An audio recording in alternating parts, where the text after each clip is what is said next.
여러분들 수고하셨습니다. 할렐루야 샬롬 하고 우리 이제 좀 말끔해졌어? 사람들 부족해서 우리 인사합니다. 할렐루야 샬롬 샬롬 샬롬 샬롬 샬롬 샬롬 샬롬. 하나님 사랑합니다. 여러분 주 안에서 사랑합니다. 네, 우리 마지막 여러분들 보신 영상, 천국은 감추인 보배죠. 그리고 우리 9시 예배 마태복음 13장 46절 44절부터 밭에 감추인 보화와 같으니 사람이 그를 발견한 후 숨기고 기뻐하며 돌아가서 자기의 소유를 다 팔아서 그 밭을 사죠. 천국은 마치 좋은 진주를 구하는 장사와 같다라고 말씀합니다. 극히 값진 진주 하나를 발견하며 가서 자기의 소유를 다 팔아 그 진주를 사느니라.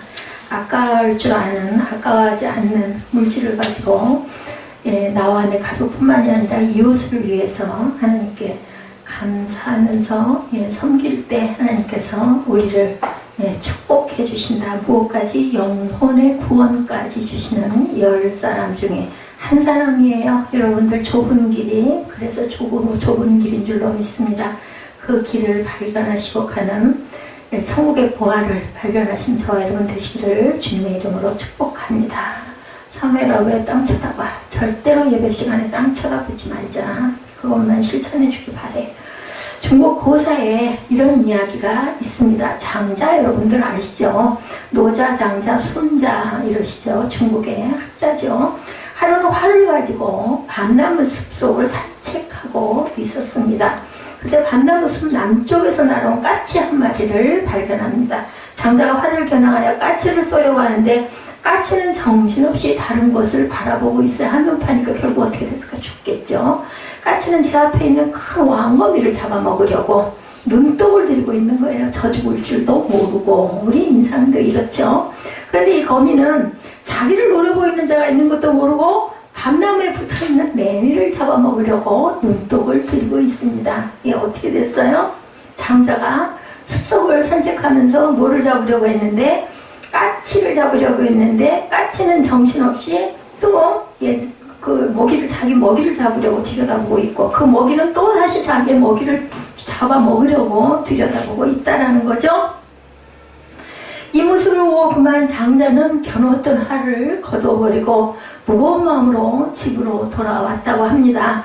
장자는 집에 들어와서 여러분들 석 달 동안 두문불출하고 그 부분을 묵상을 했다고 그래요. 밤나무 숲속에서 생겼던 문제 바로 뭘까요? 여러분들 탐욕의 문제를 깊이 묵상을 했다고 합니다. 그리고 똑같은 시선으로 장자 자신을 노려보고 있는 또 다른 눈이 있을 거다라는 생각을 했다고 합니다. 탐욕의 눈이 어두우면 여러분들 아무것도 보이지가 않는다라는 이야기죠. 중국의 고사 성어 중에 화금자 불견인이라는 말이 있어요. 돈을 움켜쥐려는 자에게는 돈 외에는 아무것도 보이지가 않는다. 이 말의 유래는 옛날 제나라 사람 중에 금을 탐내는 사람이 있었습니다. 이른 아침 옷을 입고 시장에 가서 금을 파는 곳으로 찾아가서 그곳에 금을 훔쳐 가지고 갔어요.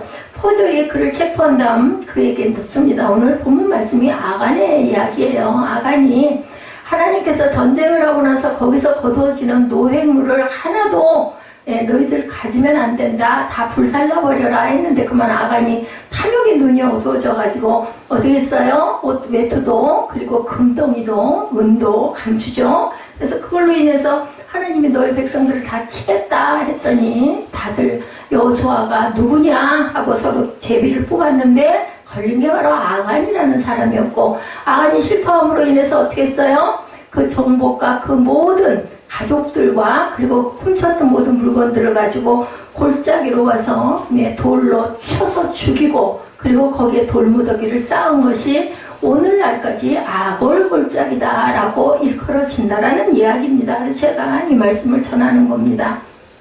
장자가 탐욕을 먹이를 사냥하려고 했다가 그 먹이가 또 먹이를 노려보고 있고 또 그 먹이는 또 그 먹이를 노리고 있는 것을 보고 탐욕의 눈을 보고 묵상하다가 나를 노리는 뭔가가 있을 것이다라는 생각을 했던 것.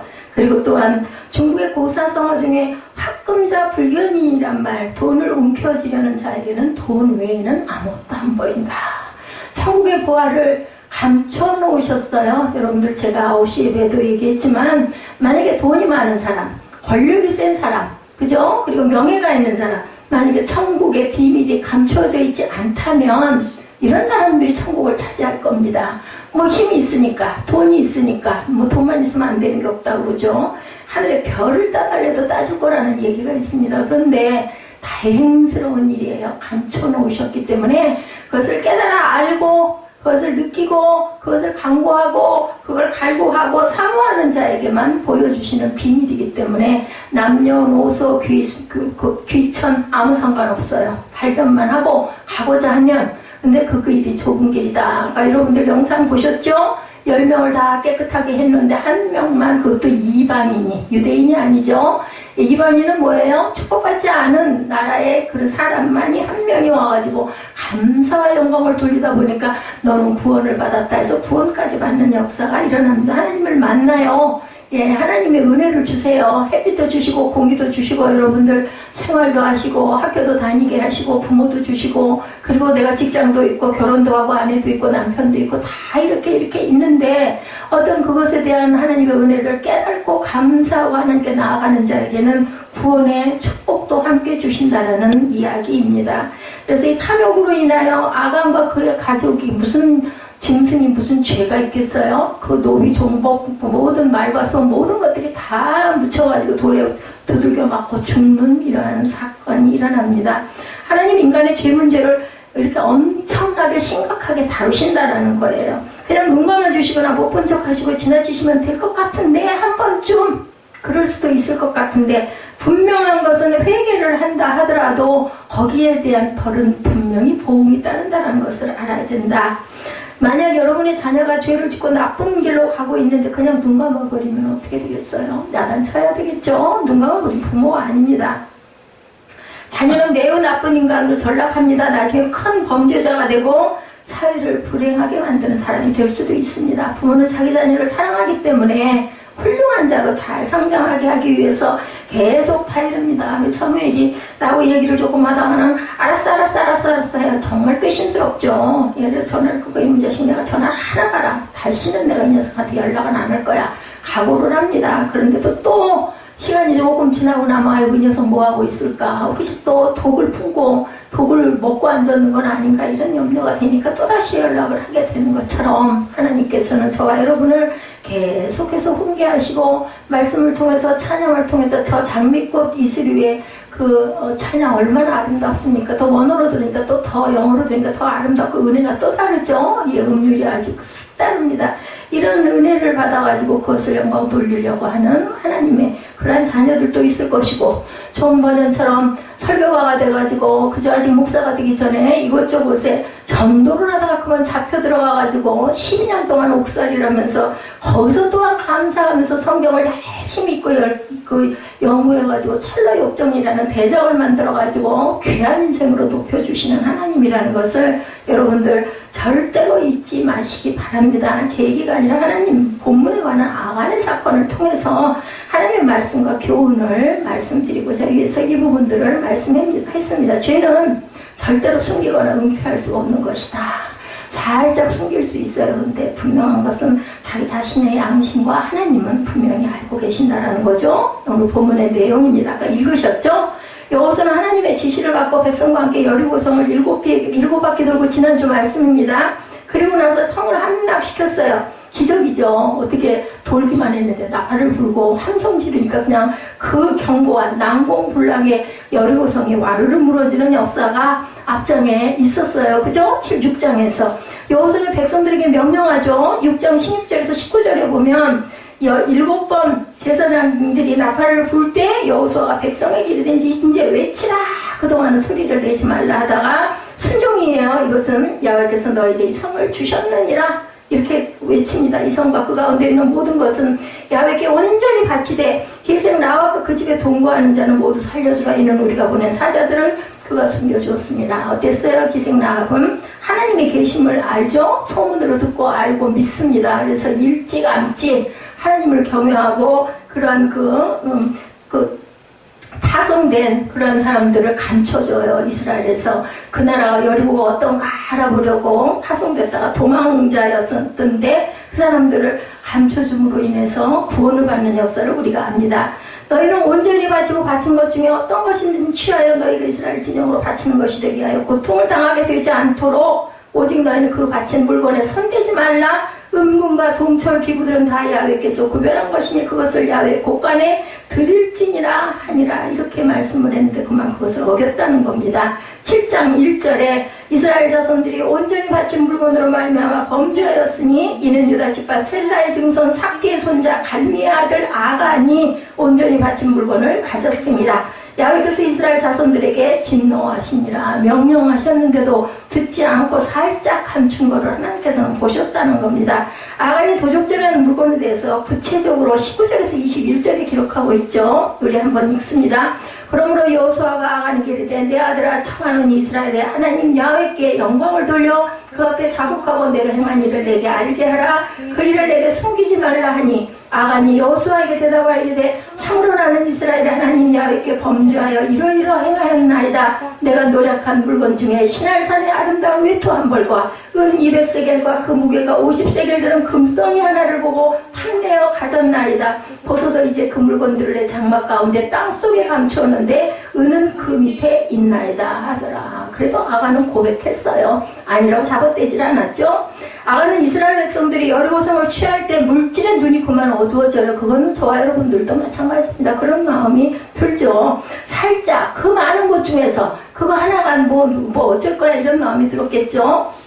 하나님이 여호수아를 통해서 명령하신 말씀을 어겼습니다. 순종하지 않았죠. 시날산 바벨론산 아름다운 그 산에 외투 한 벌과 은 200세겔 그리고 50세겔의 금덩이 하나를 훔쳐서 자기 장막에 구덩이를 파고 그것들을 몰래 숨겨두었던 그러한 내용입니다. 이 아간의 죄로 하나님은 그만 진노하십니다. 내 명령을 너희들이 어기느냐? 그래서 여호수아 백성들이 그 다음 성인 아이성을 치실 때 그들과 함께하지 않으셔가지고 조그만 아이성, 여리고성, 난공불락의 그 큰 성도 쉽게 무너뜨렸는데 아이성 때는 패배를 하고 맙니다. 3,000명의 병력을 올려보내서 아이와 싸우게 했으나 그만 이스라엘이 패하고 이스라엘 군인 36명이 전사하는 큰 실패를 맛보게 됩니다.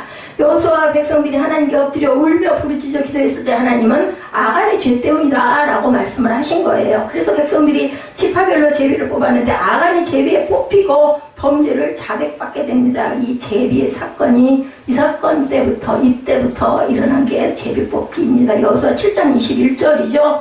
내가 노력한 물건 중에 시날산의 아름다운 외투 한 벌과 은 200세겔과 그 무게가 금덩이 하나를 보고 탐내어 가졌나이다. 이렇게 고백을 하는 일이 일어납니다. 아간은 시날산 옷 한 벌과 은과 금을 몰래 훔쳐와서 자기 텐트 밑에 땅을 파고 파묻어 숨기고 은폐했던 것.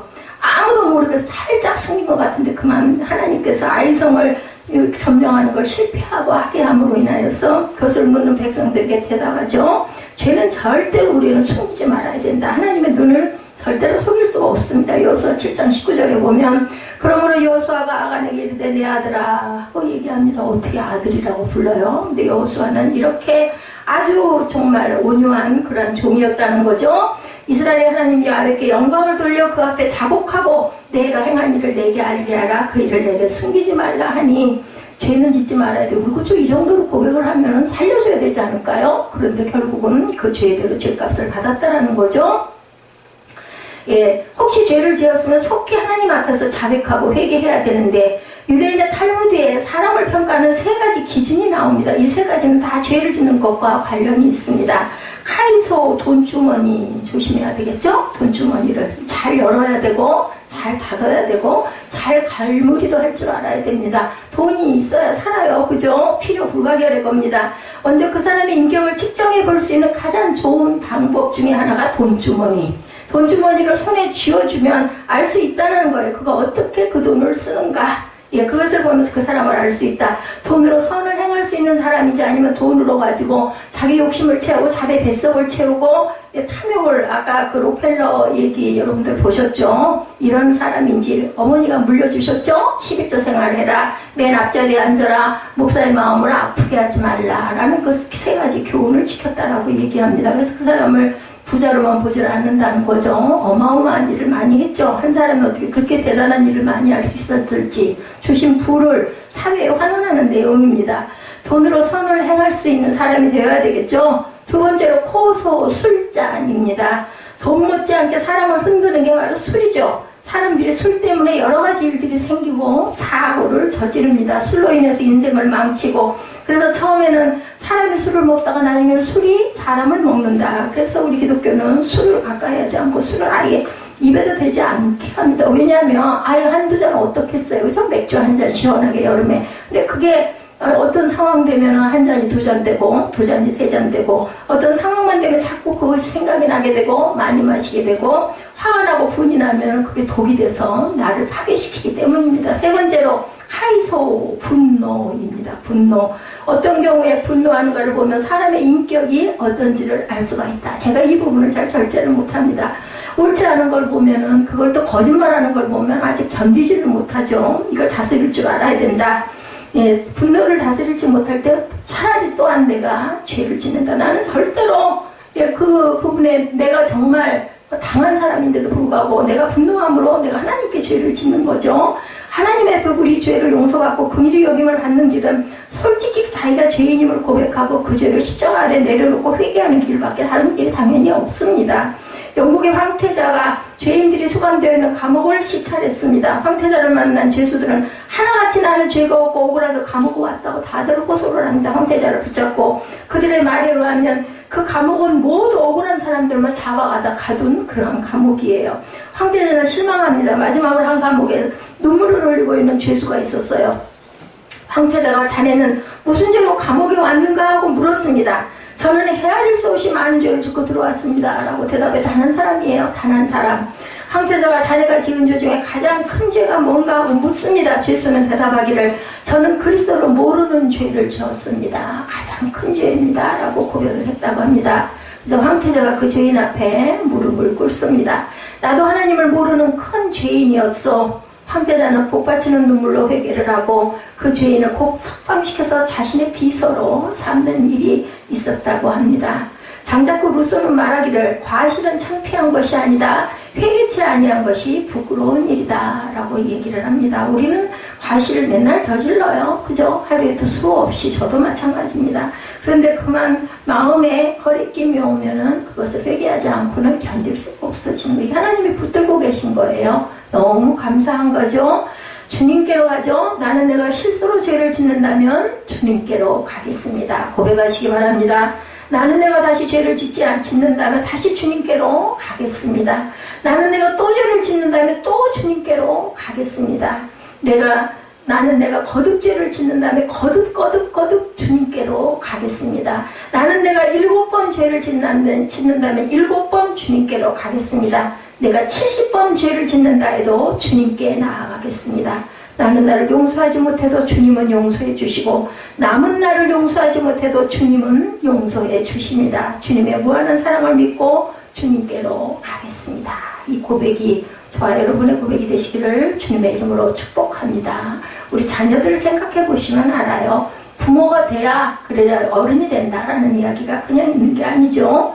죄는 다른 사람도 불행하게 만든다는 거예요. 여호수아 7장 24절에서 26절에 여호수아가 이스라엘 모든 사람과 더불어 세라의 아들 아간을 잡고 그 은과 그 외투와 그 금덩이와 그의 아들들과 그의 딸들과 그의 소들과 그의 나귀들과 그의 양들과 그의 장막과 그에게 속한 모든 것을 이끌고 아골 골짜기로 와서 여호수아가 이제 내가 어찌하여 우리를 괴롭게 하였느냐 야훼께서 오늘 너를 괴롭게 하시리라 하니 온 이스라엘이 그를 돌로 치고 물건들도 돌로 치고 불사르고 그 위에 돌무더기를 크게 쌓았더니 오늘까지 있더라. 야훼께서 그의 맹렬한 진노를 그치시니 그러므로 그곳 이름을 오늘까지 아골 골짜기로.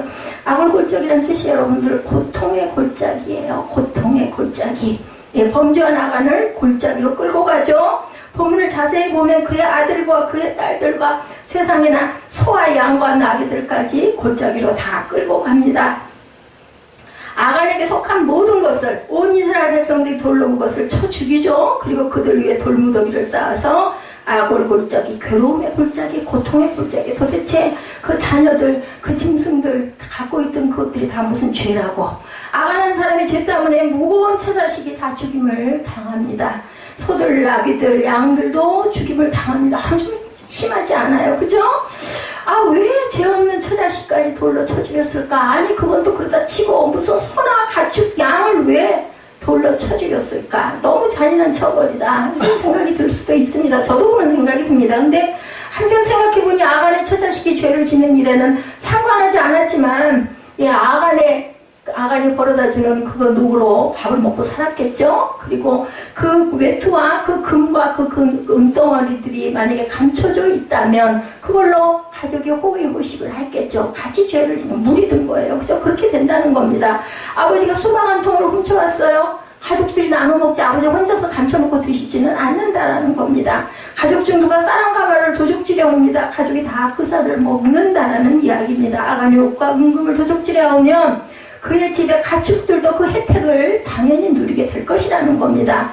에덴 동산에서 이브가 선악과를 따먹은 죄를 짓습니다. 그런데 하나님은 남편인 아담에게 벌을 줍니다. 아니, 왜 이브가 따먹었는데 아담까지 벌을 주냐는 거죠. 아담도 영향을 받고 아내가 따온 선악과를 먹었기 때문이라는 겁니다. 여호수아는 아침에 일찍 일어나죠. 하나님의 위임을 받은 사람들은 하나님의 일을 수행하기 위해서 열심인 사람들이에요. 다들 하나님이 뽑는 사람들은 죄가 없는 사람도 똑똑한 사람도 특별히 지식이 많거나 훌륭한 사람을 뽑는 게 아니라 자기 일에서 성실히 하려고 하는 마음가짐을 가진 사람이라는 것을 여기서도 알게 됩니다. 예수님이 12제자가 뭐 대단했습니까? 다 중구난방이죠. 전혀 드러낼 수가 없는 그런 자들. 구약에 보면 하나님께서 선지자로 세운 모든 사람들도 보면 다들 별 볼 일 없는 사람들을 뽑는데 모두 다 뭐 할 때 자기 일에 충실한 사람들이었던 것을 우리가 알 수 있습니다. 이런 습관, 여러분들이 이런 습관을 지녀야 된다. 주님의 종들이 주님의 일을 하는데 단 마음으로 성실하게 하는 것을 의미하는데 여호수아는 이 일에 좋은 본이 되죠. 에베소서 6장 6, 7절에도 이 말씀을 증거하고 있습니다. 자수하지 않는 아간의 완악함에 대해서 아간은 지파로부터 시작하여 자신의 가문과 가족까지 추적해오는 동안 얼른 나가서 자수하지를 않았어요. 그죠? 예, 저 같아도 죄 짓고 나면은 모든 사람들 앞에서 누구야?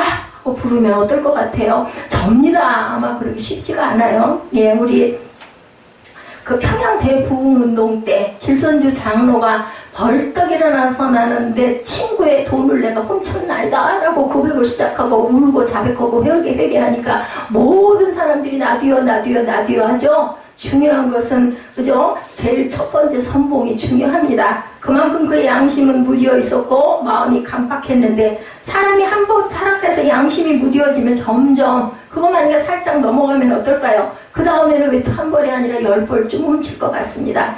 그는 속임수에 빠져서 완악해져 있습니다. 속임수에 빠진 양심은 마비돼서 합당하게 작동하지 않죠. 그러한 사람은 심각한 죄를 짓고도 자신이 어떤 상태에 있는지를 모릅니다. 여기서 죽었게 망정이지 안 죽고 그냥 은폐가 됐다라면 이스라엘 민족이 얼마나 더 고통을 당하겠습니까?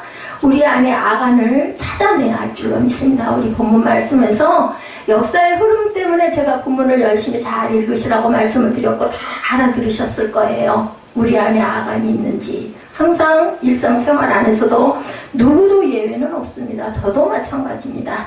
예, 우리는 자신이 아간처럼 우리 진영을 괴롭히는 죄를 가지고 있지는 않은지 그것으로 인해서 내 가족까지 그죠? 내 모든 식솔들까지 영향이 미쳐지지는 않는지 우리는 우리 자신을 살피고 주의 깊게 양심의 기록을 살펴서 야훼께서 꼭 우리와 다투시는 점이 있는지 없는지를 항상 돌아볼 줄 알아야 되겠다. 우리는 그런 죄를 분명히 질 수가 있어요. 주님께로 나아갑니다. 제가 아까 읽어드렸죠?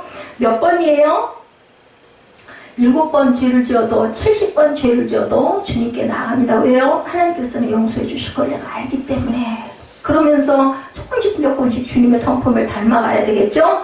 마침내 범죄자가 확정되죠. 18절에 죄의 속임수에 빠진 사람의 양심은 감각이 없어요. 이미 그는 일상생활 가운데 하나님 앞에 양심을 따라 행하지 않기 때문입니다. 사람이 직접 하나님 앞에 자신의 행위를 책임지지 않고 그저 단체나 사람을 따르다 보면 의의 표준이 양심이나 하나님의 진리가 아닌 단체의 노선이나 사람들의 말에 있게 됩니다. 그래서 악한 일도 거침없이 합니다. 아이고 내가 사역자인데 이 정도쯤이야 하나님이 그저 눈 감아 주시겠지 내 상황이 이래서 이런데 이럴 수가 있습니다. 저도 그런 부분이 있는 것 같습니다. 그는 오랫동안 하나님을 두려워하는 생활을 하지 않았어요. 그런 생활이 그를 그렇게 대담하고 무감각하게 만듭니다.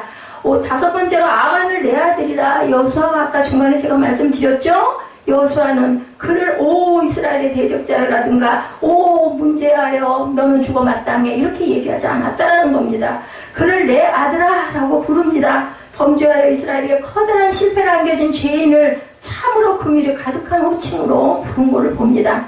이는 참으로 생명 안에 있는 사람의 처사고, 여호수아는 이 심각한 순간에 죄인에게 고백할 것을 권면해요. 무슨 말입니까? 사랑으로 권면할 줄 알아야 된다는 거예요. 너 따위로 하니까 그렇지 이렇게 하지 말고 사랑으로 권면해라. 내 행한 일을 내게 고하라. 그 일을 내게 숨기지 말아라. 하나님 백성 가운데 인도자의 겸손과 온유가 중요하다. 우리가 잘못하니까 야단을 쳐요. 잘못하니까 그저 때려주게 해도 돼요. 그렇지만 사랑으로 다스릴 줄 알아야 되겠다. 스스로 회개해야 합니다. 그런 죄악을 자백하였지만 스스로 회개한 것이라기보다는 여호수아의 명령에 따랐어요. 근데 거기서도 잡아뗄 수도 있었을 것 같아요. 근데도 그때 그 시절에 아간의 아내는 두려움이 있었습니다. 그는 품목들을 일일이 고백하죠. 회개하는 사람은 대충 회개하지 말고 전부 다 일일이 낱낱이 고할 줄 알아야 되겠다.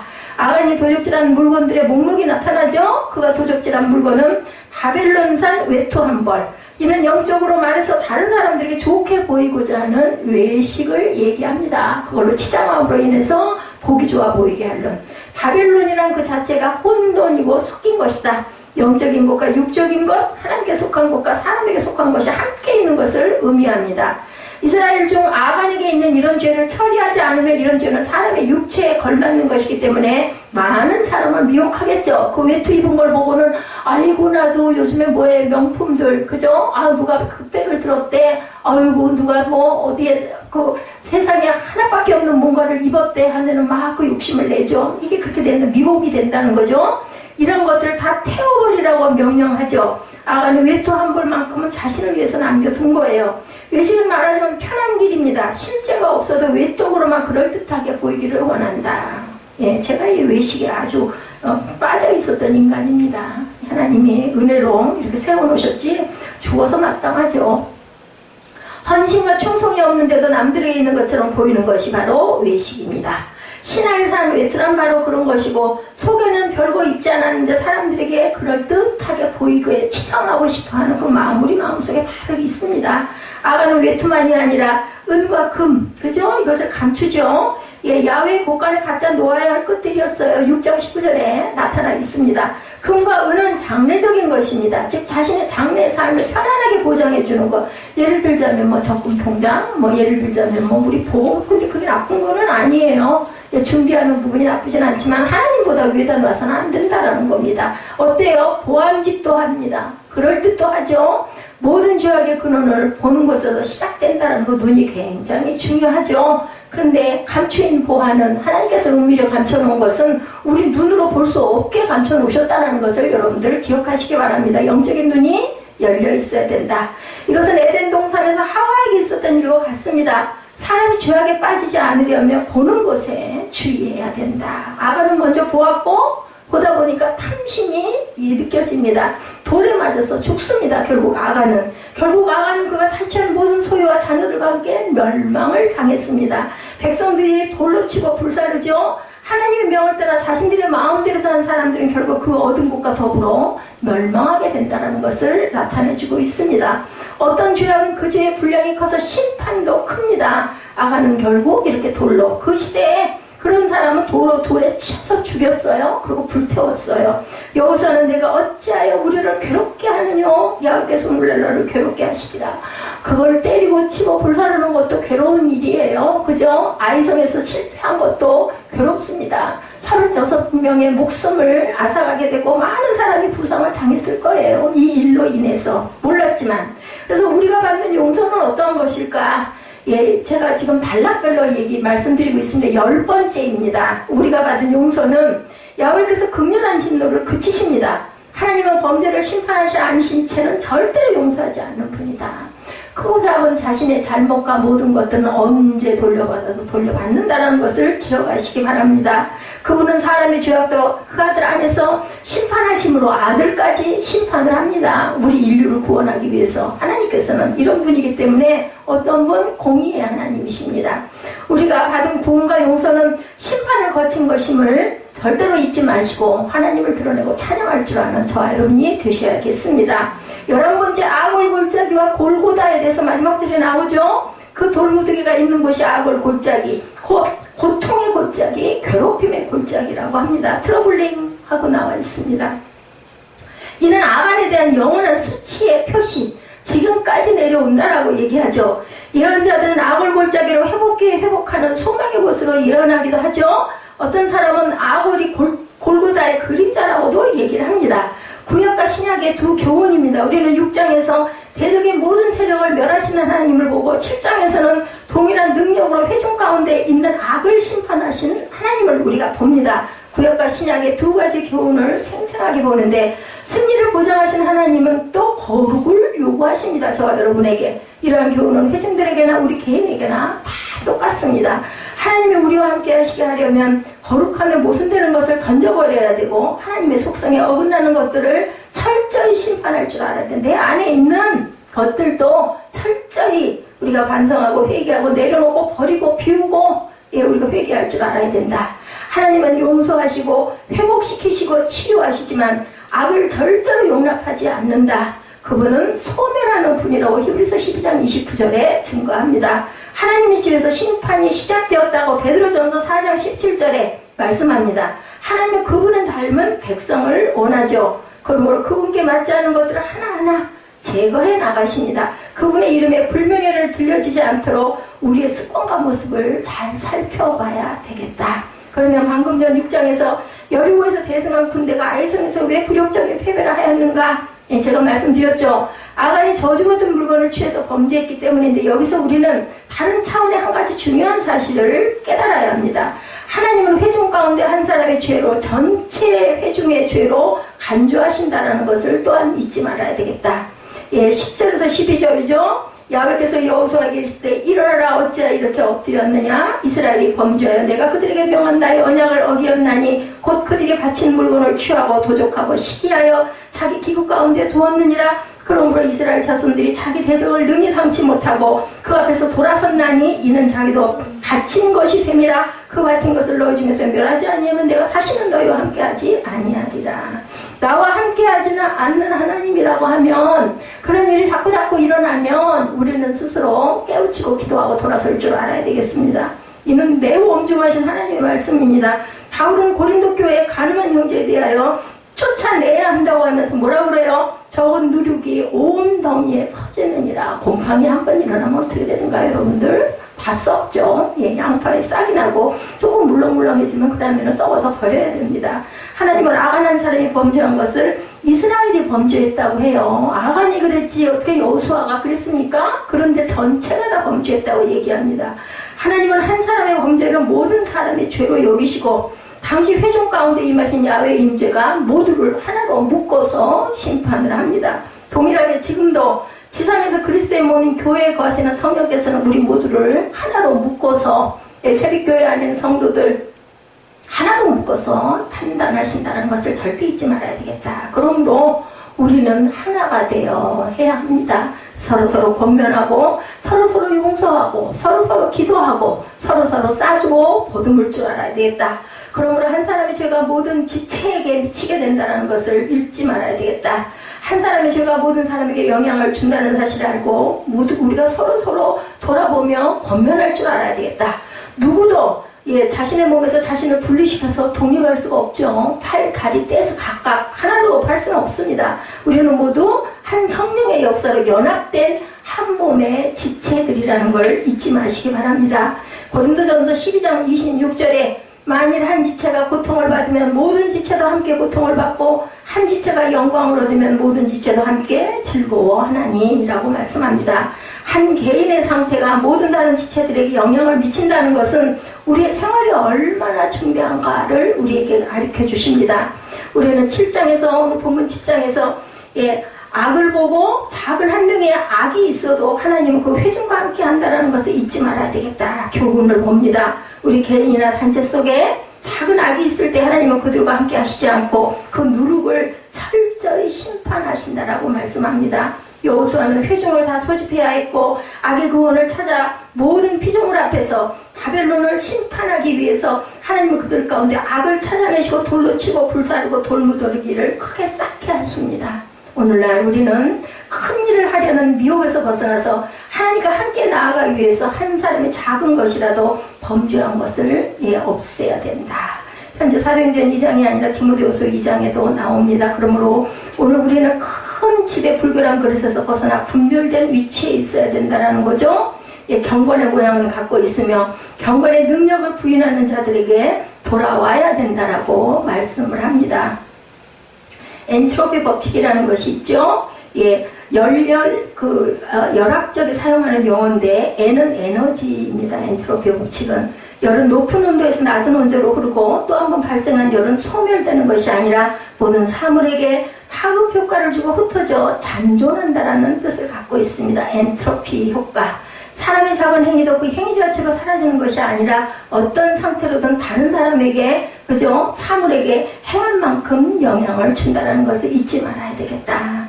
여러분들 전에 제가 말씀드렸어요. 조나단 에드워드 가문과 맥스 주크의 가문 여러분들 아시죠? 맥스 주크의 가문과 조나단 에드워드 가문을 비교해서 연구가 결과가 나타나죠. 어땠어요? 예수를 잘 믿는 경건한 집안에는 아주 엄청난 숫자의 많은 이런 사람들이 많이 태어나는데 예수를 믿지 않았던 막스 죽스는 506명의 자손을 얻었는데도 불구하고 310명이 거지로 살고 150명은 범죄자로 유죄 판결을 받고 그중 70명은 살인을 하는 그러한 일들을 저지릅니다. 예수 잘 믿는 조나단 에드워드 가문은 1394명의 자손 가운데 295명이 대학을 졸업했고 65명이 교수, 3명이 상원 의원, 2명이 주지사, 1명이 부통령, 30명이 판사, 102명이 변호사, 56명이 외과의사, 75명이 군대 장교, 100명이 선교사로 배출됩니다. 그의 가게에 미국 정부에 깨친 그런 나쁜 영향을 미친 사람은 한 사람도 없었다라고 합니다. 하나님의 아방과 그의 처자식들과 그에게 속한 가축들까지도 온 이스라엘 백성들이 돌로 쳐 죽이라고 한 것은 악한 죄가 여러분들 연병처럼 퍼져나가기 때문이라는 것을 절대로 잊지 마시는 저 여러분들 되시기를 주님의 이름으로 축복합니다. 우리 야고보서 5장 1절에서 6절까지 입술로 고백하시고 결단 찬양하시는 시간 갖도록 합니다.